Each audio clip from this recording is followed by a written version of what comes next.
Hello everyone, I am Chirag Thakkar, Commissioning Editor at Roli Books, and this is Roli Pulse, brought to you by Roli Books. Welcome to a specially curated series, Publishing Perspectives, where we bring together our peers from the publishing ecosystem to facilitate exchange and cross-pollination of ideas. Remember, you can check out all our previous sessions on our YouTube channel, Roli Books, which if you haven't subscribed to yet, please do so now. Click the bell icon and you will get all the latest notifications of everything we put out. You can also find these on IGTV, that is on Instagram, as well as on Facebook and Twitter. And if you want us to put out more such content, then please show us your love. Type in your comments in the comment section below and share this with your family, friends, and your colleagues and anyone you wish to. This is the 8th episode of Publishing Perspectives, and today's conversation is on publishing in translation. And I'm very pleased to welcome our speakers today, Arunava Sinha, Kanan Sundaram, Aditi Maheshwari Goyal, Meenakshi Thakur, and Neeta Gupta. Arunava translates classic, modern, and contemporary fiction and non-fiction from Bangla to English. More than 55 of his translations have been published so far. His latest work includes Ashok Mukhopadhyay's A Ballad of Remittent Fever, Taslima Nasreen's Shameless, among others. Arunava teaches creative writing at Ashoka University. S.R. Sundaram, also known as Kannan Sundaram, is the managing director and publisher of the award-winning publishing house Kalachuvadu, as well as a journal of the same title. He has co-organized Tamil INNI in 2000, the International Tamil Conference on 20th Century Tamil Writing. He's published 6 Tamil books consisting of critical articles on Tamil media, publishing, and politics. In the English language, Kannan writes for The Hindu, The Economic and Political Weekly, and Scroll.in. Aditi Maheshwari Goyal heads the Department of Copyrights and Translation at Vani Prakashan and is the managing trustee at Vani Foundation. She teaches publishing and editing at the University of Delhi and Seagull School of Publishing, Kolkata. She's also an advisor to Jaipur Bookmark. Meenakshi Thakur is the publisher of Eka, an imprint of Westland publications with Amazon India. The imprint publishes original books and translations in 9 Indian languages and English. She has in the past worked with HarperCollins India and is also a bilingual writer herself. Her collection of Hindi poems, Neend Ka Aakhri Pul, was shortlisted for the Sahitya Academy Yuva Puraskar, and her novel Lovers Like You and I was shortlisted for the Tibor Jones South Asia Prize. Arunava, Kannan, Aditi, and Meenakshi are going to be in conversation with Neeta Gupta. Neeta is publisher at Yatra Books and literary consultant with a special emphasis on translations. She's also the editor of Bharatiya Anuvad Parishad's quarterly journal on translation, Anuvad. Yatra Books and Bharatiya Anuvad Parishad share similar strategic strengths and draw synergy and creativity from their complementary activities in publishing. So welcome to this very special series of Publishing Perspectives, each of you. Neeta, why don't you get us started with the discussion? Good evening, everyone, and welcome to this special episode of Roli Pulse on translation. Roli Pulse is the digital initiative of Roli Books.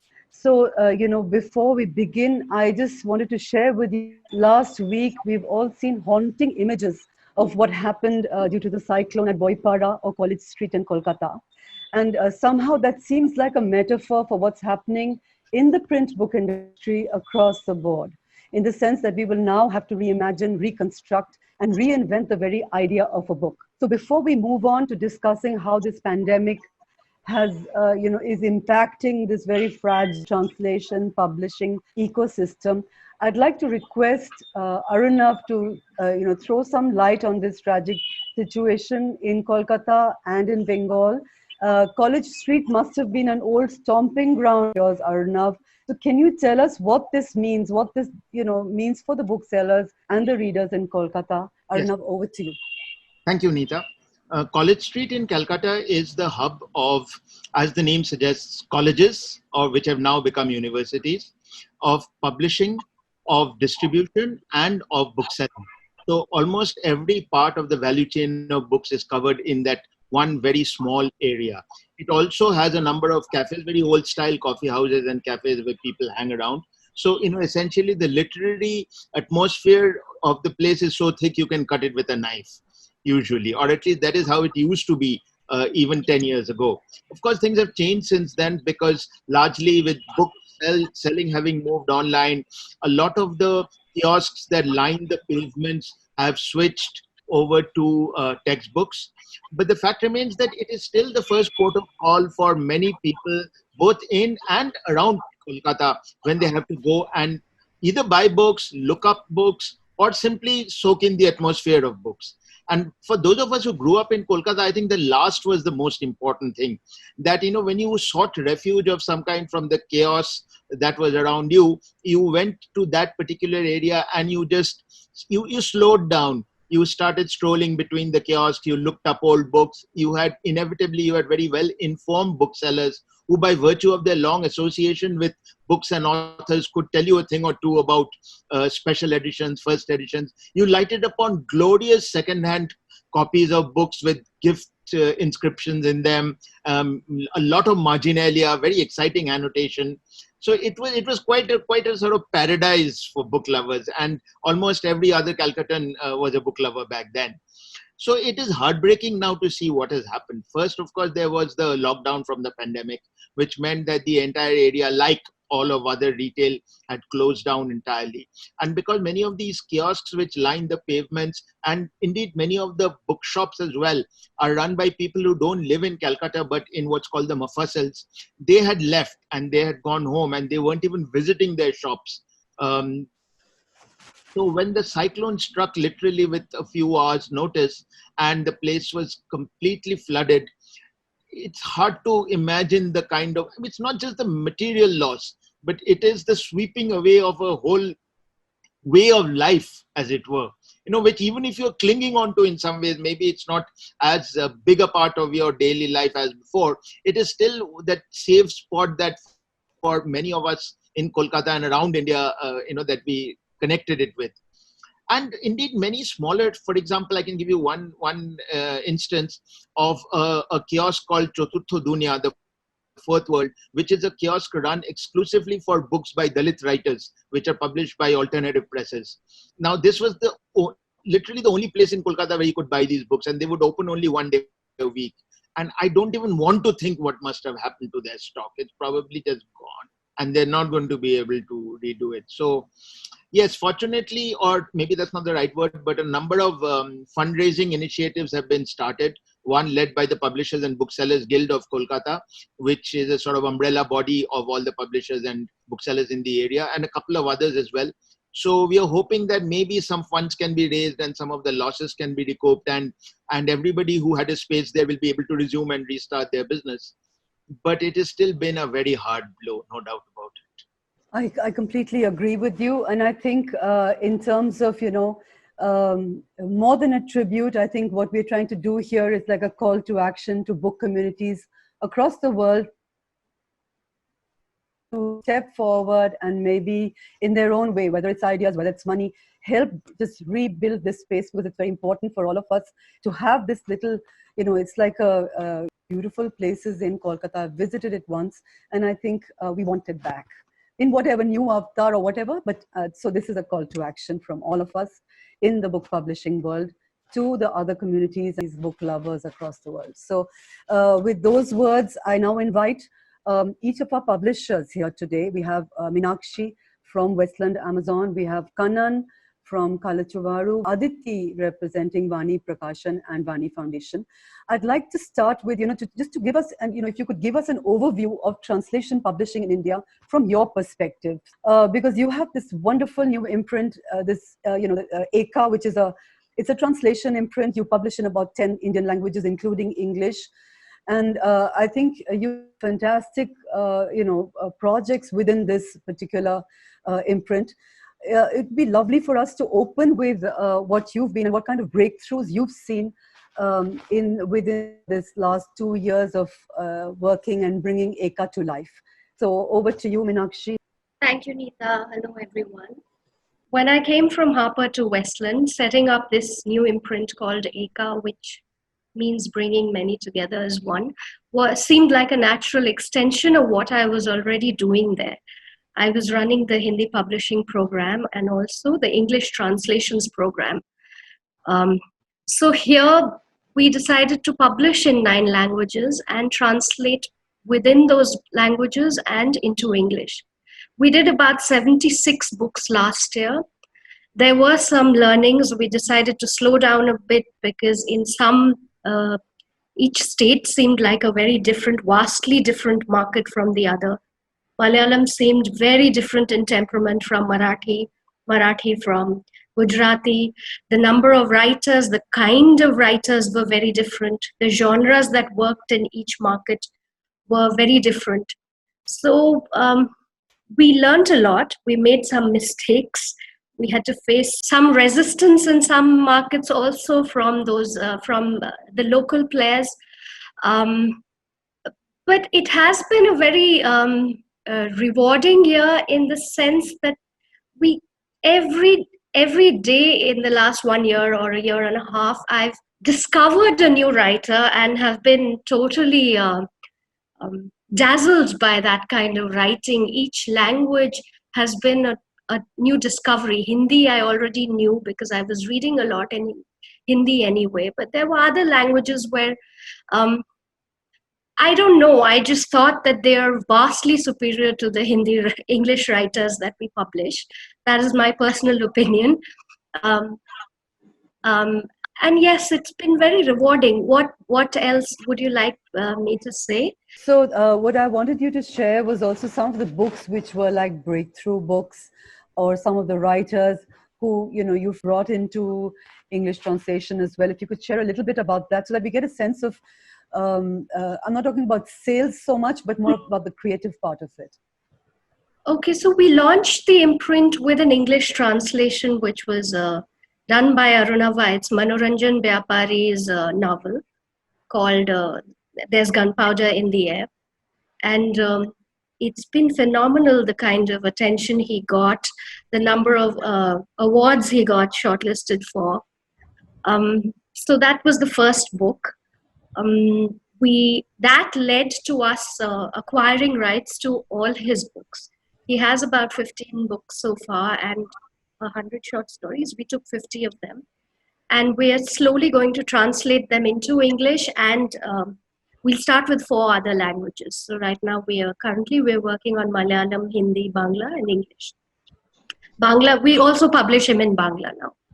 So that alone has been, it's been very interesting. That's one.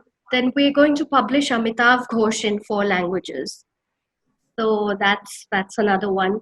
Another writer that I published last year that I was very excited about, and we got a lot of media interest for that, and interest from movie producers. Interestingly, that's Rajesh Kumar. He's a Tamil writer. He writes these short novellas which are published in mostly in journals, and then later they are clubbed together and made into books. He's written about 1,500 novellas in the last 40 years. So when I went to meet him, I just said, Pranam, I can never, you're probably one of the very few writers who's pulled this off. So he wrote 2 novels for us. They sold about 3,000 copies each, which isn't bad at all for Tamil. We got a lot of interest at Mami Word to Screen Market. And we didn't have the rights, but we've put him in touch with various producers and OTT platforms. Let's see what comes of it. Punachi is another good example of Kannan publishes Murugan, Perumal Murugan, and Punachi was published by Context at Westland into English. And then we are translating it into 8 languages. We've done 6 so far. Yeah, that's amazing work, and congratulations on the having in such a short time having such a fabulous list out there. You mentioned Kannan's books and Perumal Murugan in particular. I wanted to take the next question to Kannan. Kannan, could you tell us a little bit about these translation trends in Indian languages? And whether it's easy to find, because I know when you were working on the Perumal Murugan translations into various Indian languages, to share a little bit about whether it's easy to find translators who work between, say, Bangla and Tamil. I'm looking at both of you here, Arnav, Kannan. And what were the experiences on the ground that if you could share that with our just to understand what are the, some of the challenges that you faced in getting some of this work done.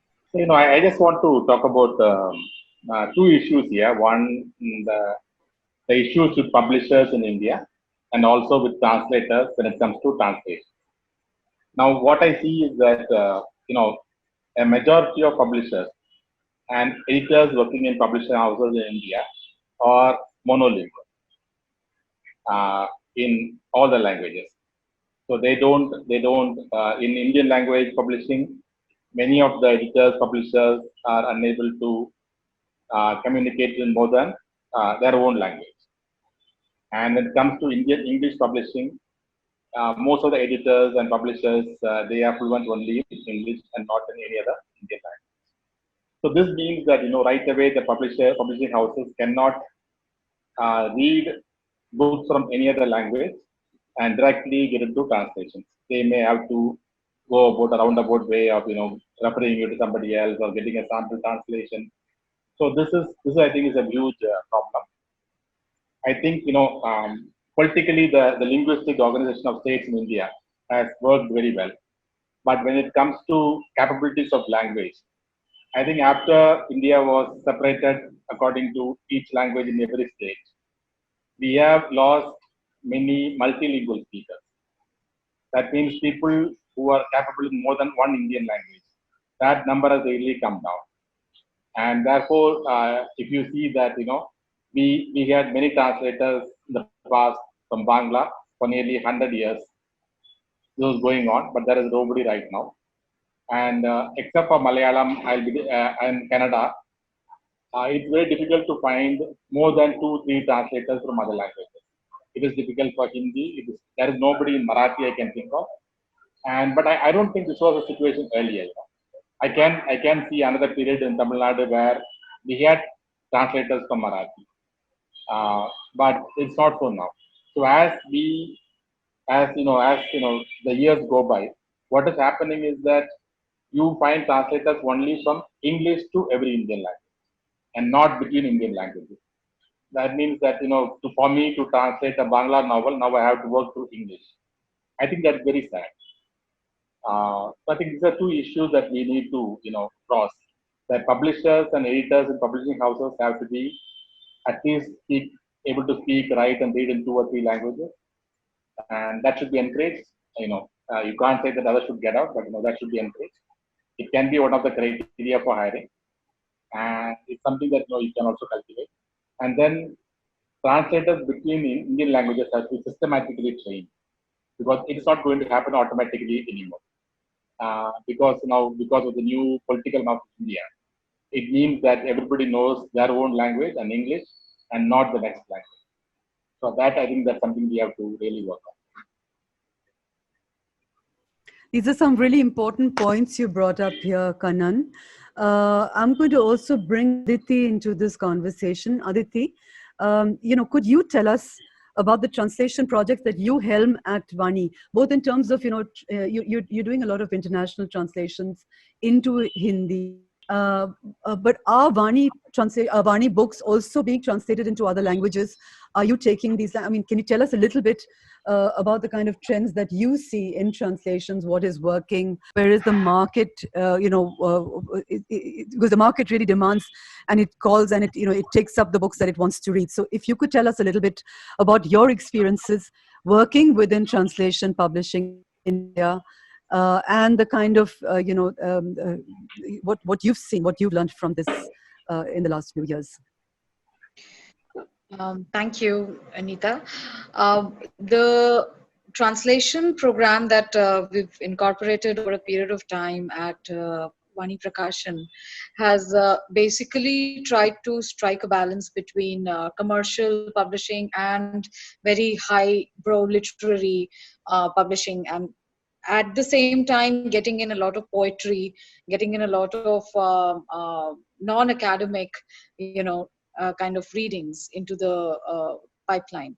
The whole idea is that the understanding with which we work in the editorial department is that the entire Hindi belt is very open to newer ideas, to newer books, to newer writers, and if the translation is done well, if there is a sensible communication about it in press, through our local book fairs, through our communication channels on social media. Of course, there are influencers now, through our newsletters, etc. So people in the Hindi belt, they do go out, do experiment with new content. They do look at newer books, and therefore the market. I won't say that we end up making bestsellers out of translations every day, but there are high chances that we might hit the goal if the book talks about a certain historical event, for example. Um, uh, for example, Lajja, that we published in 1994, 25 years after Lajja was translated into Hindi from Bangla, we still sell, I don't know how many thousand of copies each year. So that's been quite a success. Uh, I would say that books from Urdu to Hindi do very well because the sensibilities are quite similar. Because we see that somehow with the shared history, with a very alive aspect of history that we live in when it comes to Uttar Pradesh, when it comes to Rajasthan, when it comes to Shairi as a genre that connects all the states together and the sensibilities together. So these genres have really worked from translation. Coming to the translations from all national languages to Hindi, I'd say that, for example, Mahashweta Devi, when uh, she was an iconic figure from Bangla literary heartland, but when she was introduced in Hindi in 1960s, 70s, 80s, systematically, and even now her several unpublished works in Hindi are getting translated, and we are bringing them out in slim books, small curated story collections in Hindi. They are doing very well in the book fairs, especially, and we've priced them very low. Same with Vijay Tendulkar from Marathi. We've done Setu Madhavanji from Malayalam. So these books, that bring a kind of narrative from the heartland they belong to the Hindi public sphere. They've done especially well in states like Bihar, in states like Madhya Pradesh, in states like Uttar Pradesh. So I think the translation scenario, when I'm talking about especially Hindi, is pretty interesting. We've recently translated Kedarnath Singh's poetry into Bangla, and we produced that book. And it was quite surprising that we sold very well. So we were not expecting it. We did it out of love, and we had a good translator from Hindi to Bangla, and they translated the poetry, and it just came out as a beautiful collection, and it just did very well. So I think here and there, as an independent publishing house, we are not really right now the core Hindi list. As far and even so now, after the COVID situation, where that we were trying to experiment with other languages, but the that project might have to take a back burner right now, because we are not experimenting, at least for next year or so. So the projects that are being commissioned, that would be completed, and it's so sad that the new experimentation that was on our list is going to wait for a while. About Hindi authors getting translated into other languages, it's amazing how Chinese language has taken interest in Nirmal Verma and Gulzar Saab, has taken interest in Hindi criticism. Some of our very academic Hindi books have been translated. I mean, they are getting translated into Chinese right now, and it was quite surprising that they have taken interest. And they are doing a very good job. I'm told that there's a panel of translators who are working, and we are constantly in touch with them. So they have definitely done some good work there. At the same time, we are also seeing that from European languages, we have the similar suspects, if I may use the phrase, because it's again Nirmal Verma, Mahashweta Devi, it's Mahadevi Verma, and they're also taking interest in a lot of Premchand right now. So why not the contemporary writers have traveled to these parts of the world is something that we need to really ask ourselves. What's why more contemporary writing isn't traveling to other Indian languages as well? Uh, it's probably because there is no proper channel of communication between Indian languages publishers, editors, and translators. That's one thing that we really lack, and it's a huge gap that needs to be plugged. For example, if there were a body that can generate some information about what's happening in Malayalam or Tamil or Bangla, or if there was some way I could tell to other Indian language publishers that what's happening in my language and or what's happening in my publishing house, I think that would make it more organized. So and it would also bring a lot of diversity to the list, because right now, there are only two parameters to choose any book. One is, of course, the number of copies it has sold in its root language, or or the profile of the author. If it's a Sahitya Academy Award or another kind of important award on the Indian literary landscape, so that becomes an attractive name for any translation program. But especially in the Indian independent capacity. But other than that, I think the list can be more inclusive. The list can be more about no, the list can be less about commercials.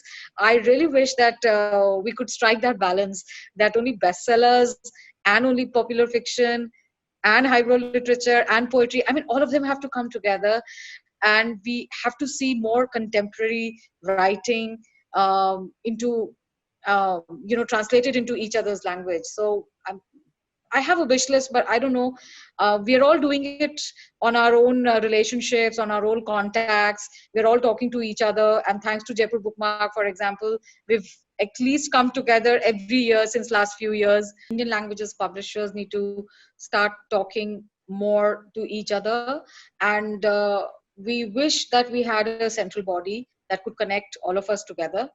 It's the need of the hour, because that's the only way we're going to bring diversity to our lists. Otherwise, we're going to be so restricted with the bestsellers, with the awards, that we would never be able to explore the contemporary writings the way they should be explored by all of us.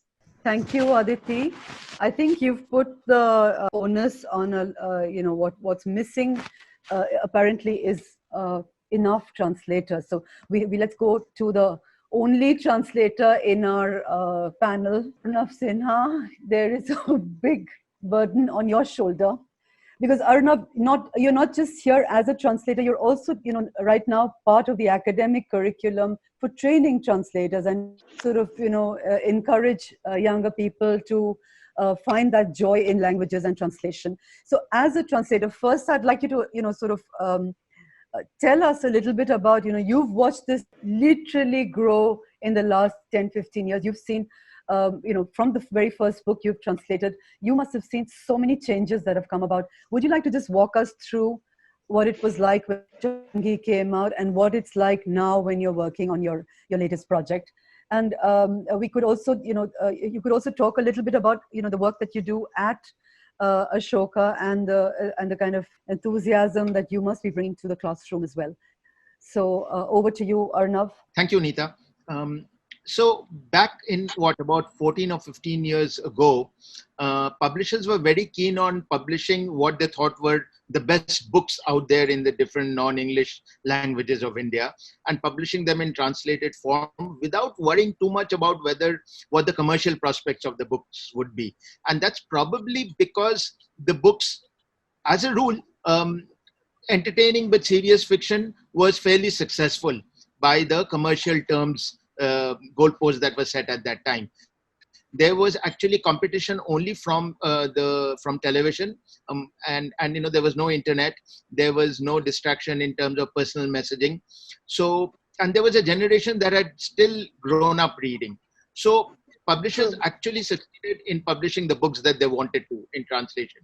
Now, obviously, that has changed over the last 5 or 6 years and a little longer, perhaps. For one thing, the whole book reading market has actually, even if it has not shrunk, it has not grown in tandem with the growth in the number of people who read in different languages. And of course, there is enormous distraction and there is enormous competition. So publishers have perforce had to move towards looking at the commercial aspect of publishing a particular title. Each title now has its own P&L account to be taken into account. And therefore, I dare say that publishers and editors are not always able to publish the books that they'd like to very much.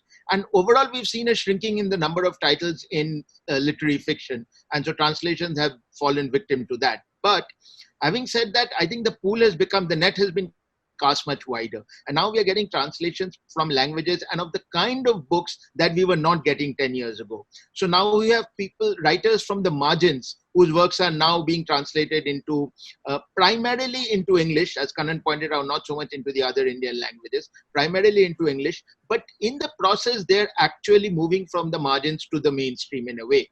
And they are now competing.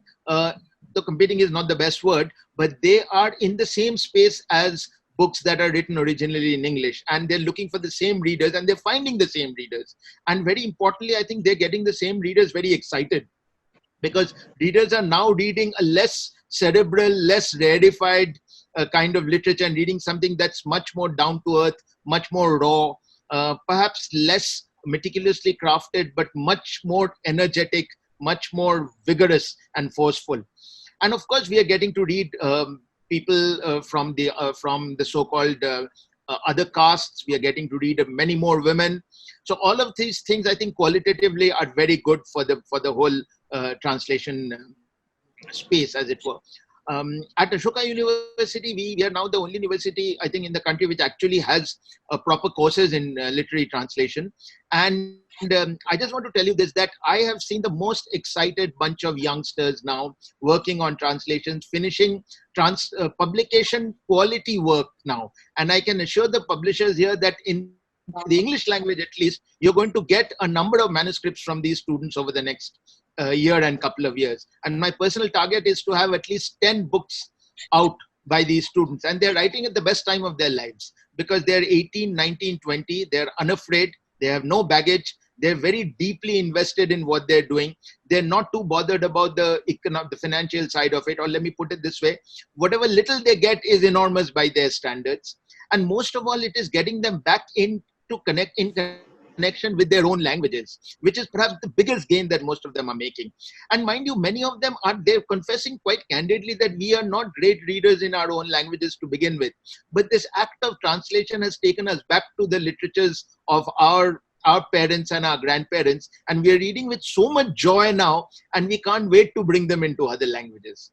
So taking off again from what Kannan was saying and what Aditi was saying, I have 2 or 3 thoughts. I don't know if these can be implemented, but I think that while it is of course great if we can build a new generation of translators who can work from one of the non-English languages into another, that'll take time, right? So maybe it's not a bad idea to think more actively in terms of using maybe pairs of translators. So someone, if you're translating from Tamil into Bangla, maybe find a translator whose mother tongue is Tamil and one whose mother tongue is Bangla, and make them work together. And I think that way they might come up with something that will be perhaps better than going through the English bridge language process. But even if that is not possible, I would say that let's go through English as a bridge language or Hindi as a bridge language, because, as Vivek Shanbag says, any translation is better than no translation.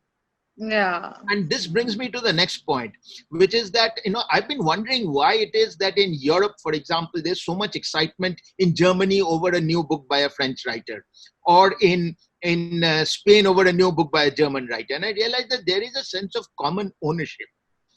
Europe as a whole, Europeans feel that these are our writers. They don't necessarily think of writers as being French or German or Spanish alone. And they're very keen to be able to read their own writers. I think that is something that has stopped in India. If you look at the writers whose names are being mentioned, who were translated into other language, they were considered writers. They were owned by the readers in whatever language they were in, right? So much so that there is I don't know if this is apocryphal, Kannan, but it is said that many people from Kerala and Tamil Nadu would not believe that Sharat Chandra was not was a Bengali and not actually a Malayali or a Tamil. So even if that's apocryphal, you understand where they're coming from. And I think it would be of great value today if, along with publishers talking to one another, if we can find a way of creating this notion that these are our writers, and these are our writers irrespective of the language in which they work. And these are the writers we should all be excited about reading. I think if that happens, then there will automatically be a demand. And without demand, you cannot have the supply, right? I mean, Meenakshi knows that, Aditi knows that, Kannan knows that. You'll do your best to produce the best books, but if you come back at the end of a year and find that not enough copies have been sold, Kannan can take his own decisions, Aditi can take her own decisions, but Meenakshi has a whole corporate setup whom she has to convince, right? And most big publishers are ruled by their corporate organizations. So I'm thinking that why should readers in Tamil Nadu or in Rajasthan or in a Gujarat not be excited about a new writer in Hindi or in Malayalam or in Bangla? That's because they don't know anything about them. We are not making any effort to let them know that these writers exist and this is what their works are like. Number one. Number two, the other way I found that and as you know in the West, how translations from Asia are now becoming all the rage, although in a small way, but many readers are very excited about them. So there is this regional identity that is being created, Korean literature, Vietnamese literature, Thai literature, Chinese literature. And here again in India, we have lost that sense of excitement. We have not tried to create identities for these regions as well as groups of writers, to say that you have read one Dalit writer, now read 15 more. You have read one woman writer from Assam, now read 10 more. So I think if we can work on these, and I think this is something that has to be a joint effort from everybody who is in here.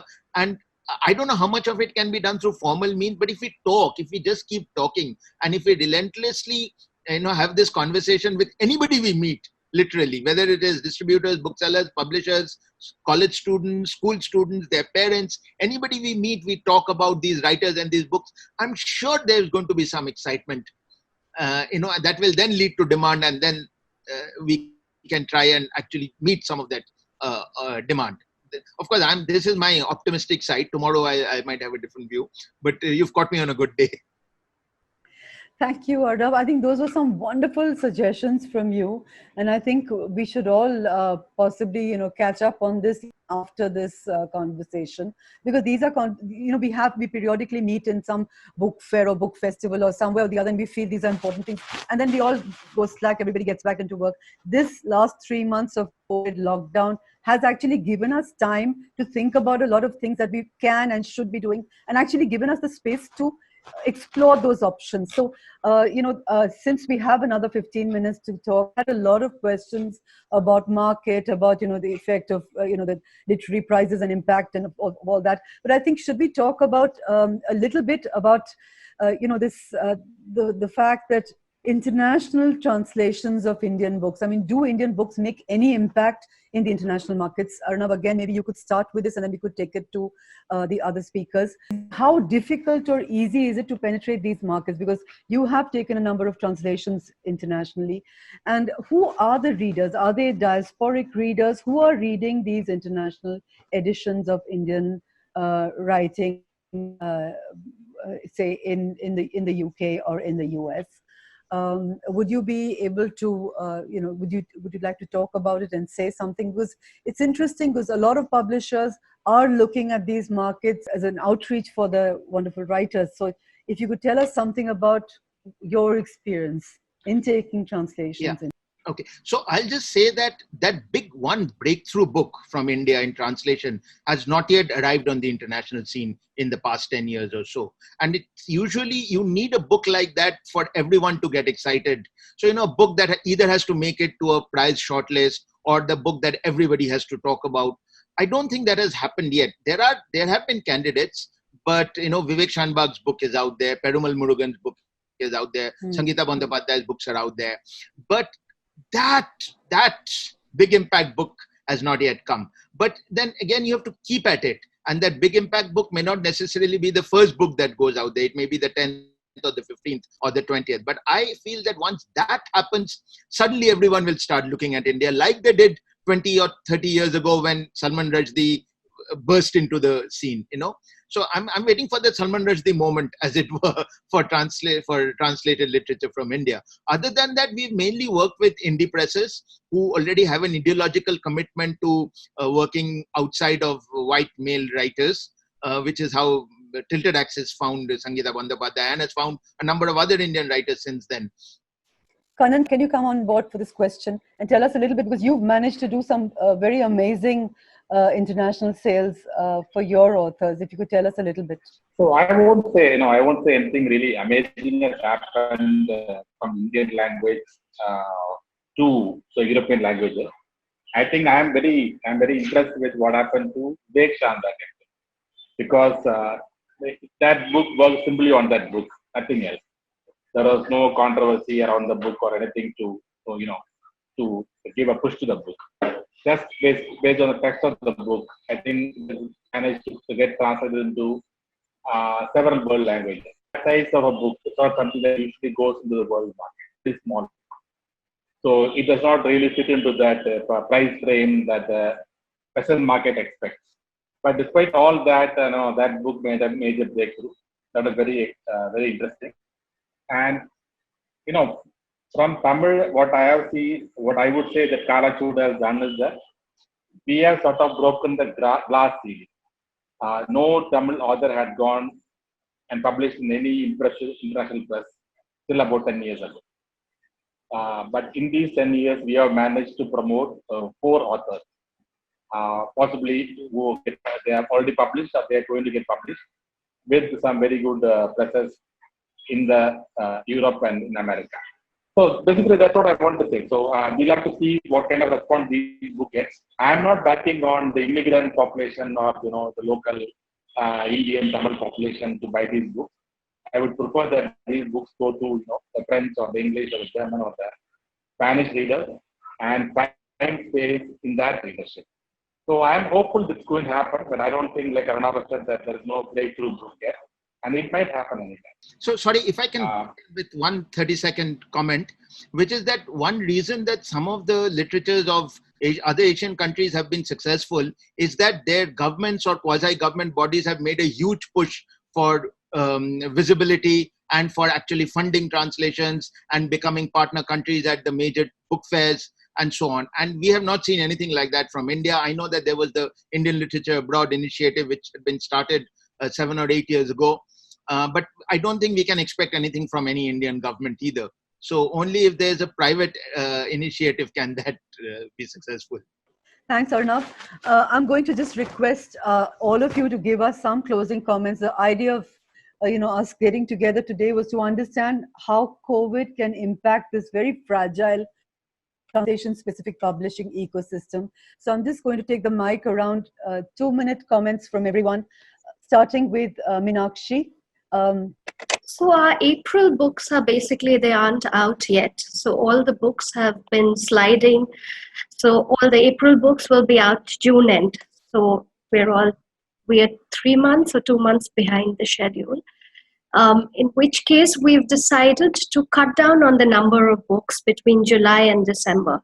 So if we say we were doing 70 books, we will only be doing 50 books. We're trying to do only 10 to 14 books every month, July onwards. And so the language list also, we have shortened it a bit, and we're just keeping the certain languages like Hindi, Marathi, and Bangla we'll keep this year, and some of the other languages we'll have to move. Not Marathi actually. Marathi we'll just hold on for a while because of the situation in Maharashtra.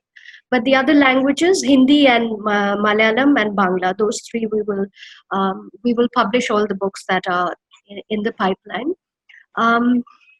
The other impact is we don't know yet what the bookstores. We're just playing it by ear. But the number of books, the revenues will come down sharply. That we are prepared for now. The other thing that I was thinking was that for a COVID or no COVID, for a translations program to survive in any one publishing house, it's important that every publisher in the country keeps their translation program alive. No one publisher can run it alone. It's you have to flush the market with translations, good translations, so that you're able to create demand. If you're not able to do that, nobody will know what you're trying to do. So we need to come together in some way. Like Arunava said, we can't depend on Sahitya Academy or any other government body. Aditi's suggestion is also great. I will receive a mail every day from Publishers Marketplace, and I know what's happening in the world, who's buying what, who's selling what rights, but we don't know what each one of us is doing within our country. Very important points there. Aditi, would you like to comment on that? So, A roundup of what we were talking about. right. So yesterday, we all heard that giant media house laid off over 150 employees, top brass editorial staff, and these were the oldest names we've read in the newspapers since last 1.5, 2 decades, and we've known a certain subject through them. So what made me think was that I'm quite glad that none of such news has come from publishing. None of the publishing houses have let go of their editors, and the top brass, the top line of any publishing house is very much intact. That also gave me a lot of hope that independent publishing is such a non-advertising driven model that a situation like COVID does derail our project, does delay our project, but at least it is not hitting our spine, it is not hitting our core team. So that's one a bit that I thought that we were doing well.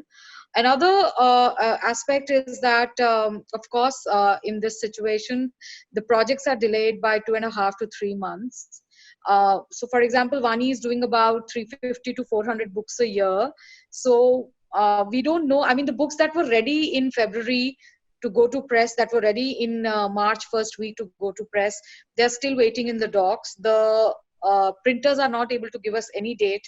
The paper was bought in, for example, in January, but the paper is still lying in the warehouse. The bills are paid of that paper, but we don't know when it is going to be printed upon. So a lot of money has got stuck at various levels in the operations, and uh, as you can see that the ODs in the banks or the financial cycle has just taken such a toll.